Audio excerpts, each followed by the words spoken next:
আসসালামু আলাইকুম রহমতুল্লাহ বরকাত। আসুন আপনাদের সাথে একটা কথা শেয়ার করি। সেটা হচ্ছে যে আমি ফেসবুক ঘাঁটছিলাম, দেখলাম যে এক বাঙালি নারী যত সম্ভব কোনো সৌদিয়ানের বাসায় কাজ করে, তো তার ছোট ছোট বাচ্চাদের ভিডিও করে দেখাচ্ছে, দেখো সৌদিদের কাজ দেখো, প্রতি বছর বছর ফুটায়, আর তাদের বউরা মনে করে যে ছোট্ট 17-18 বছরের নারী।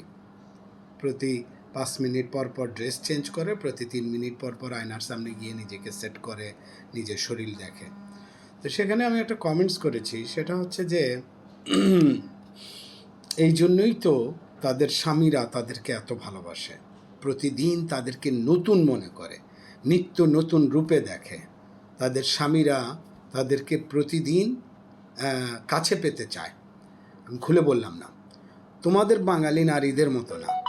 বাঙালি নারী যদি কোনো রকমে একবার তার বিয়ে হয়ে যায় কোনো পুরুষের সাথে, তখন ওই পুরুষে তার গোলাম মনে করে, জুতা মনে করে, যে তার আর কোনো চাহিদা নাই। এখন আর তার জন্য সাজার কোনো প্রয়োজন নেই, বিয়ে হয়ে গেছে। এখন আর শরীরে কোনো পরিষ্কার থাকার দরকার নেই, গোসল করার দরকার নেই, একটু আতর সাতর মাখিয়ে সেট হয়ে ফিটফাট হয়ে স্বামীর সামনে যাওয়ার দরকার নেই, কিংবা স্বামীর বিছনায় যাওয়ার দরকার নেই। এটা হচ্ছে বাঙালি নারীদের উসুল।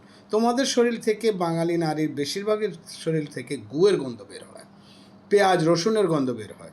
1000বারও যদি তোমাদেরকে কেউ কোনো পুরুষ বুঝিয়ে বলে যে তুমি কমসে কম ঘুমাবার সময় আমার পাশে যখন শুইবে, তখন তুমি বিছনা পরিষ্কার করবে, তোমার শরীর পরিষ্কার করবে, তুমি একটা সুন্দর ফিটফাট ড্রেস পরবে, যেটা থেকে তোমাকে আকর্ষণীয় দেখা যায়, সেটাতে আতর মাখাবে, একটু মেকআপ করবে, মুকিয়াজ করবে।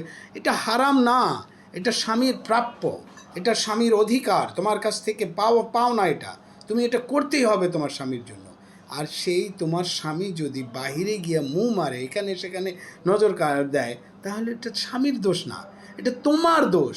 তুমি স্বামীকে ডিল করতে পারো না, তুমি স্বামীকে ম্যানেজ করতে পারো না, স্বামীর মন মতো থাকতে পারো না। আরবি মেয়েদেরকে দেখো, বুড়ি হয়ে গেল স্বামীর মন মতো, স্বামী যেভাবে পছন্দ করবে সে সেইভাবে ফিটফাট হয়ে স্বামীর সামনে থাকবে। বাচ্চা 10টা হোক 15টা হোক, নো প্রবলেম, মেকআপ করে, গোসল করে, পরিষ্কার করে, পরিষ্কার করে স্বামীর জন্য রেডি থাকে।